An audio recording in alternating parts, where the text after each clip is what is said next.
মাদ্রাসার সাদকা কি হুজুররা খেতে পারে? হুজুর যদি নিঃস্ব মানুষ হয় খেতেই পারে। আর যদি সাদকা মাদ্রাসায় দিয়েছেন ছাত্রদের জন্য, ওরা তো ফিসাবিল্লাহ আছে, বাস ওরা তো খাবেই। তো ওরা যদি শিক্ষকদের দাওয়াত দেয় তখন বুখারী মুসলিমের হাদিস তারা খাবে। বাড়িরাকে কেউ সাদকা দিয়েছে, তা আল্লাহ রসুল ওখানে গেছেন, তো বাড়িরা রাদিয়াল্লাহু তাআলা খাবার দিয়েছেন আল্লাহ নবীকে, কিন্তু গোশত দিচ্ছেন না। বাড়িরা পাতিলে কি আছে বলে গোশত, আমাকে দিচ্ছ না যে? বলে ওটা সাদকা। তখন বলছে আরে শোনো, তোমার জন্য সাদকা, আমার জন্য হাদিয়া। বাস হুজুরদেরকে দাওয়াত দিবে ছেলেরা, তখন খাবে। আমার মা বাড়ি থেকে বের হলে চারটা কথা বলতেন: এক, দোকানে বসিও না; দুই, প্রাইভেট পড়ায়ও না; তিন, বন্ধুতালি করো না; চার, মানুষের বাড়ি খায়ও না। আমার মা বলতেন পিছিয়ে পিছিয়ে বের হলে, এক, দোকানে বসিও না। চেষ্টা করি, 16 বছর ছাত্র জীবন, 37 বছর শিক্ষক জীবন চলছে, কোনোদিন চায়ের স্টলে বসিনি। দোকানে বসিও না, প্রাইভেট পড়ায়ও না, বন্ধুতালি করো না, দাওয়াত খায়ও না। মাঝহাব মানা কি আবশ্যক? মাঝহাব মানবেন কেন? মাঝহাব যদি মানেন তাহলে তার 3 জনকে অপমান করা হবে। একজনকে মানবেন, তার 3 জন কি করলো গো? এই ছেলে, আর 3 জন কি করলো? তাকে অপমান করো কেন? ইমাম আহমদ বিন হাম্বল কোথায় ছোট? ইমাম শাফি কোথায় ছোট? ইমাম মালিক কোথায় ছোট? একজনকে মানো, 3 জনকে ছাড়ো, এই বুদ্ধি কেন তোমার? আমি অনেকের কাছে ধার করেছি, কারো নাম মনে আছে, কারো নেই। যার মনে আছে নাম তাকে দিয়ে দাও, আর যাদের নাম মনে নেই তাদের নামে দান করে দাও কিছু। এগুলো খুব কঠিন জিনিস। ধার করে দেওনি মানে মরলেই জাহান্নাম। তো ঢোকনি কেন? মরণই। এই জন্য মানুষের সম্পদ আত্মসাৎ করে জান্নাত পাওয়া যাবে না। আসসালামু আলাইকুম মোহতারাম, মৃত্যুর এলান কি মসজিদের মাইকে করা যাবে? জি না, মসজিদের মাইকে এলান করা নিষেধ, এলানই নিষেধ। চিৎকার করে ঘোষণা দেওয়াকে জাহেলিয়াত বলা হয়েছে, আর মুখে মুখে ঘোষণা দেওয়া হলো সুন্নাত, এটা হলো ইসলাম, আর হলো জাহেলিয়াত। রাসূল সাল্লাল্লাহু আলাইহি ওয়াসাল্লাম বলছেন, পৃথিবীর মানুষ শোনো, মিন কুল্লি আমরিন মিনাল জাহেলিয়াত তাহাতা কাদামাইয়া, জাহেলিয়াতের যুগের যত নিয়ম কানুন ছিল সব আমি আমার পায়ের নিচে রেখে দিলাম, হলো বাতিল। চিৎকার করে মৃত্যুর সংবাদ দেওয়া জাহেলিয়াত। মাইকিং করে বলছে অমুক নেবাসে তার নিজ বাসভবনে বিকাল 3টায় ইন্তেকাল করিয়াছে, মারহুমের জানাজা এতটার সময়। মারহুম মানে ক্ষমা করা হয়ে গেছে। তো মারহুম বলছে কি করে? ও জানে মারহুম বলা যাবে কি না? জি ভাইজান, মারহুম বলা যাবে না? আপনাদের দিকে বলে নাকি? মারহুম মানে ক্ষমা করা হয়ে গেছে। তা আমি কি জানি ওকে ক্ষমা করা হয়েছে? রাহেমাহুল্লাহ, আল্লাহ তুমি তাকে ক্ষমা করো। মারহুম মাগফুর বলা যাবে না, মাইকিং করা যাবে না মসজিদে। আমি জানি কিয়ামতের দিন মুসলমানেরা 73টি ভাগে বিভক্ত হবে, তার মধ্যে একটি দল জান্নাতে। আপনি কি মনে করেন সেটা সালাফি মানহাজ? আমি মনে করি না সেটা। আমি মনে করছি যে রাসূল সাল্লাল্লাহু আলাইহি সাল্লাম বললেন যে 73 দলে বিভক্ত হবে, 72 জাহান্নামে যাবে। একটাকে তিনি আর দল বললেন না, একটি দল জান্নাতে যাবে এ কথা বললেন না। যখন 73-এর 72 জাহান্নামে দিয়ে দিলেন, তখন একটাকে বললেন যারা আমার এবং আমার সাহাবীর নীতিতে আছে। কথা বুঝতে পারেননি? এই কথা যদি বলতেন, এই দুনিয়ার মানুষ শোনো, 72 জাহান্নাম, একটা জান্নাত, একটা দল জান্নাত, তাহলে হতো। জান্নাতের সময় আর জান্নাতও বললেন না, আর দলও বললেন না। বললেন যে জান্নাত বলতে আমি এবং আমার সাহাবীদের নীতির উপরে যারা আছে তারা। তো যারা সালাফি মানহাজে চলে তারা একবারে কাঁটায় মেপে চলে সাহাবী তাবেঈকে। যারা সালাফি মানহাজের মানুষ তারা একবারে সাহাবী তাবেঈকে কাঁটাই মেনে চলে। তো এরাই তো এই হিসাবে ঠিকই আছে। সুন্নাতে খাতনা দেওয়া, খাতনা খাবে কি না? খাতনা দিতে হবে জরুরি, কিন্তু খেতে হবে দাওয়াত নেই। ফকিরকে দেন খাবার, ফকিরকে, ওটা নেই। সুন্নাতের খাতনার কোনো মুসলমানের কোনো দাওয়াত নেই, দাওয়াত নেই, দাওয়াত নেই। আকিকা করতে হবে সেদিন, দাওয়াত দিয়ে। শায়েখ আসসালামু আলাইকুম। শায়েখ, আমার প্রশ্ন হলো মেসেঞ্জারে 3 বার কবুল বললে কি বিয়ে হবে? মেসেঞ্জারে 3 বার কবুল বললে এইভাবে হবে না। কণ্ঠটা মোবাইলে শুনতে হবে 2 জন সাক্ষী সহ। মেয়ের বাপ বলবে এত নগদ এত বাকিতে আমার মেয়েকে তোমার হাতে হস্তান্তর করলাম, আমার মেয়ে তোমার সাথে বিবাহবস্তে রাজি, তুমি তাকে স্ত্রী হিসাবে কবুল করো। তখনও বলবে কবুল করলাম, এই কণ্ঠটা 2 জন সাক্ষী শুনবে, তাহলে বিবাহ জায়েজ। আমার মেয়ে খালেদা এত দিচ্ছ কেন, এত নগদ এত বাকিতে তোমার সাথে বিবাহ বন্ধনে রাজি, তুমি তাকে স্ত্রী হিসাবে কবুল করো। তখন ছেলেটা বলবে কবুল করলাম।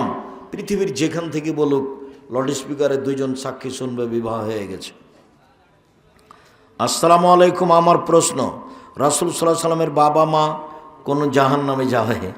কোন জাহান্নামে যাবে? এত পিছে হয়ে গেলে কেন?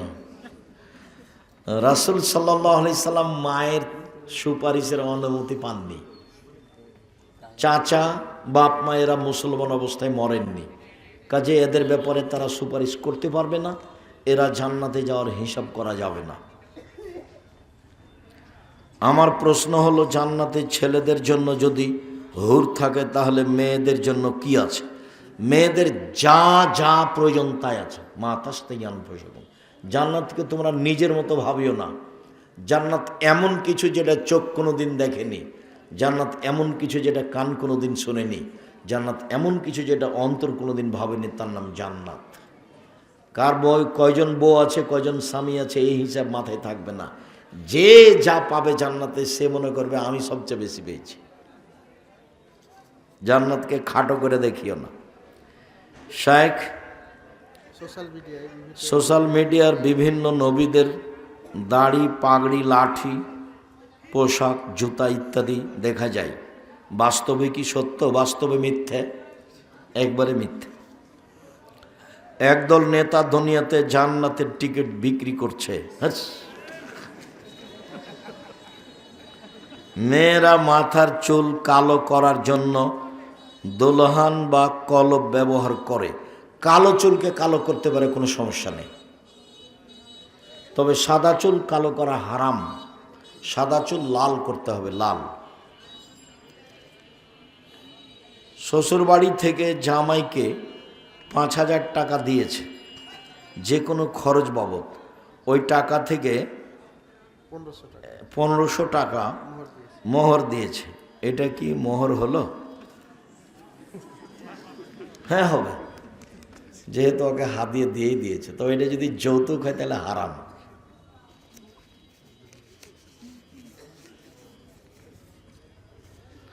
জানুয়ারি মাস অনুযায়ী বছর শুরু করা যাবে কি?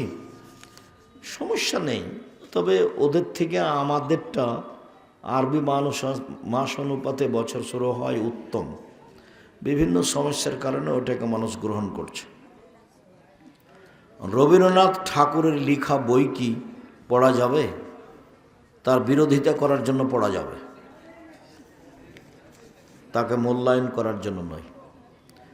আমি একজন সরকারি চাকরিজীবী, এখন জাতীয় সঙ্গীত গাইতে হবে, চাকরি ছেড়ে দেন। জাতীয় সঙ্গীত গোটাটাই শিরক। রবি ঠাকুরের গানকে জাতির কাছ থেকে বিদায় করার জন্য জন্ম নিয়েছি, এ কথা বলবে আমি মুসলিম চিররণবীর। ঠাকুর আবার কে? ঠাকুর জাতির শত্রু, ঠাকুর বাঙালিদের শত্রু, ঠাকুর মুসলমানের শত্রু, ঠাকুর ঢাকা বিশ্ববিদ্যালয়ের শত্রু, ঠাকুরের গানকে পায়ের নিচে রেখে দেওয়ার জন্ম নিয়েছি। ওকে মুখে আনবো মানে ঠাকুরের গান শুরু থেকে নিঃশ্ব পর্যন্ত সম্পূর্ণই সেরেক। গোটা জাতিকে দিনরাত মুশরিক করছে। এই জন্য তোমাদের উপর আফসোস, তোমরা পড়াশোনা শিখো না কেন? না পড়াশোনা করে আজীবিত বলছে যে আমি বড় ডাক্তার, আমি বড় ইঞ্জিনিয়ার। তোমাকে দেখে আমার খুব কষ্ট হয়। তোমাকে দেখলে মনে হয় তুমি প্রতারক, ডাক্তার নও, তুমি ইঞ্জিনিয়ার নও, তুমি প্রতারক, তুমি চোর, ধোঁকাবাজ। সবাই একরকম এ কথা বলি না। কথা মুখ খোলে না কেন? মুখ খোলে না কেন? ঠাকুরের গান কেন? 60-70 বছর থেকে 100 বছরের মধ্যে এই সারা বাংলাদেশে এমন একটা ছেলে জন্ম নেয়নি যে একটা গান বলতে পারে, যার গান স্কুল কলেজে চলবে। ফাজলামি করো বেটা, এমন ছেলে কেউ জন্ম নেয়নি। কত কোটি মানুষ এখন? 18 কোটি, 20 কোটি। এতগুলো মানুষের কারো একটা গান চলে না, ঠাকুরের গান চলে? ফাজলামি করো এখানে। কে তোমাকে হেডমাস্টার বলেছে? আমি বলিনি। কে তোমাকে প্রিন্সিপাল বলেছে? আমি আব্দুর রাজাক বিন ইউসুফ বলিনি। তোমাকে আমি শিক্ষামন্ত্রী বলিনি। আমি আব্দুর রাজাক বিন ইউসুফ 1 সেকেন্ডের জন্য আপনাকে আমি শিক্ষামন্ত্রী বলি না। মেয়েদের মাথা থেকে পড়ে যাওয়া চুল ছেলে মেয়ে বা বাড়ির লোক বিক্রি করতে পারে? জি না, মেয়েদের চুল বিক্রি করা হারাম। না না, দেরি শেষ করো। কোনো মেয়ের যদি স্বামী মারা যায়, তাহলে আত্মীয় স্বজন যদি কোনো শাড়ি বা মেক্সি দেয়, এটা কি দেওয়া জায়েজ আছে? জায়েজ আছে, নিঃস্ব মনে করলে দিবে, না হলে হাদিয়ে দিবে, এই তো কোনো সমস্যা। যদি বাবা মারা যায়, তাহলে ছেলে সন্তান যে বাবার জমি ভাগ করার সময় ছেলে সন্তান যে জমিটুকু খায়, এতে মেয়ে সন্তান পায় না, তাহলে কি এটা শরীয়তে জায়েজ?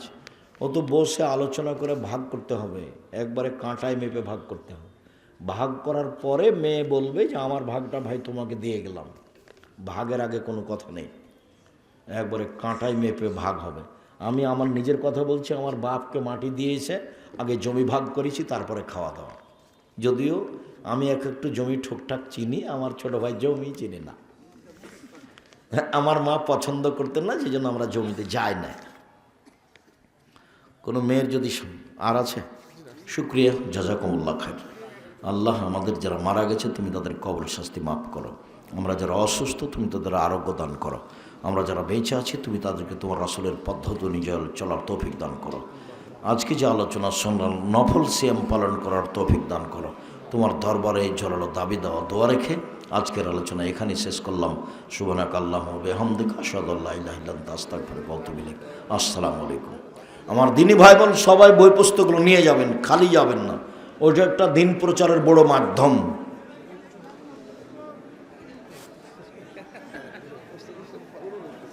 হ্যাঁ,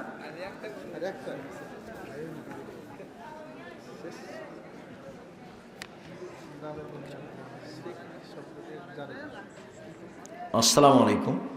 গ্রামের মহিলারা শিরক সম্পর্কে জানে না, কি কি কাজ করলে শিরক হবে যদি বলতেন, এটা তো লম্বা কথা হয়ে গেল। সূর্য ডুবার সাথে সাথে ঘরে বাতি জ্বালালেই শিরক হবে। তুলসী গাছ তুলে ফেলা যায় না, এই কথা বললেই শিরক হবে। আখাতে চুলাতে পা দেওয়া যায় না, এই কথা বললেই শিরক হবে। কুলার উপরে বাচ্চা চড়ে নিয়েছে, কুলার উপরে উঠা যাবে না, এই কথা বললেই শিরক হবে। ভাতের পাতিলে পা দেওয়া যায় না, পা দিলে দেওয়া নিষেধ, এই কথা বললেই শিরক হবে। ধানের উপর দিয়ে জুতা পায়ে দিয়ে হাঁটা যায় না, এ কথা বললেই শিরক হবে। গরুকে লাথি মারা যায় না, এ কথা বললেই শিরক হবে। টিকটিকে টিকটিক করছে, আমি ঠিক বলেছি, এ কথা বললেই শিরক হবে। জামা কলা খেলে যমজ সন্তান হবে, এ কথা বললেই শিরক হবে। সমাজে আরও অনেক শিরক আছে।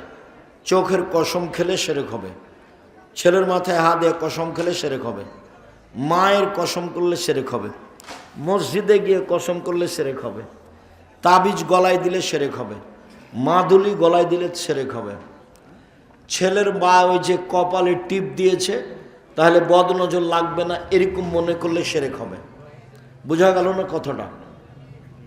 কপালে টিপ দেয় দিয়ে বলে তাহলে বদনজর লাগবে না, এইরকম মনে করলে শিরক হবে। এদেশের মাটিতে অনেক শিরক। সকালে গিয়ে ঠাকুরের গান গাইলে শিরক হবে, কবরে কিছু চাইলে শিরক হবে, কবরকে সিজদা করলে শিরক হবে, মৃত ব্যক্তির কাছে কিছু চাইলে শিরক হবে, পীর কিছু করতে পারে এই মন্তব্য করলে শিরক হবে। কে বড় ক্ষতিগ্রস্ত বই যদি থাকে তাহলে দেখো, সিরিয়াল শিরকের তালিকা দেওয়া আছে। সালাফে যেটা ডাঙ্গি পড়া সেটা প্রায় 50 বিঘা জমির উপরে। জামিয়া সালাফে যেটা রূপগঞ্জ নারায়ণগঞ্জ সেটা প্রায় 100 বিঘা জমির উপরে। জামিয়া সালাফের প্রায় 300-র অধিক শিক্ষক শিক্ষিকা রয়েছেন, যাদের প্রতি মাসে এখন বেতন লাগে প্রায় 45 লক্ষ টাকা।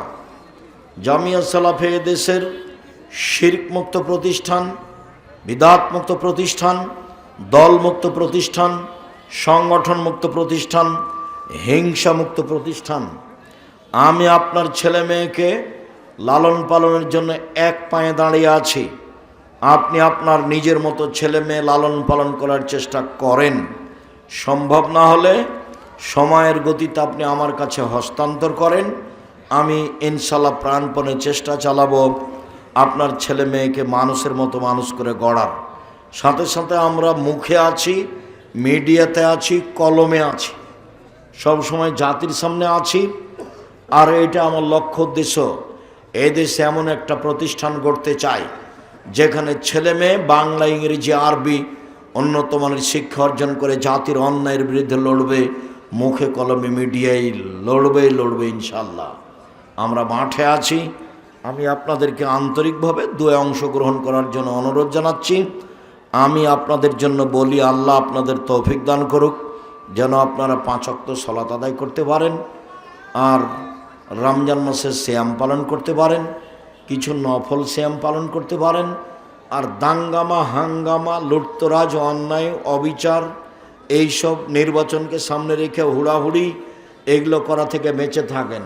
আপনাকে দেখে আমাকে কুকুর শ্রীলের মতো মনে হয়, চরিত্রহীন মনে হয়, ইতর শ্রেণীর মনে হয়। একজন আর একজনের বদনাম করেন, গীবাত করেন, আর বলেন অমুকের চরিত্র ফুলের মতো পবিত্র। ওগুলো আপনি জানেন তার অবস্থা কি? আল্লাহ রাসূল বলেছেন 3 শ্রেণীর মানুষের সাথে আল্লাহ বিচারের মাঠে কথা বলবেন না। তার এক শ্রেণীর মানুষ হচ্ছে মালিকুন কাযযাব, যারা মিথ্যুক দায়িত্বশীল। আব্দুল্লাহর বক্তব্য শোনেন, নেতা হলে কি কি গুণ লাগবে? সত্যবাদী হতে হবে, ন্যায়পরায়ণতা থাকতে হবে, বিদ্যা থাকতে হবে। আব্দুল্লাহর বক্তব্য শুনে এর পিছনে তুমি দৌড়াবা, নিজের জীবন হারায় না, ইহকাল পরকাল ধ্বংস করো না। আসসালামু আলাইকুম ওয়া রাহমাতুল্লাহ।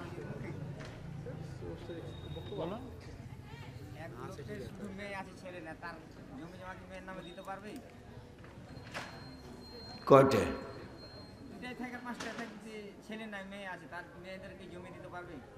একটা হলে অর্ধেক দিবে, 2টা 3টা থাকলে 3 ভাগের 2 ভাগ দিবে, আর 1 ভাগ ভাতিজারা ভাইয়েরা নিয়ে নেবে।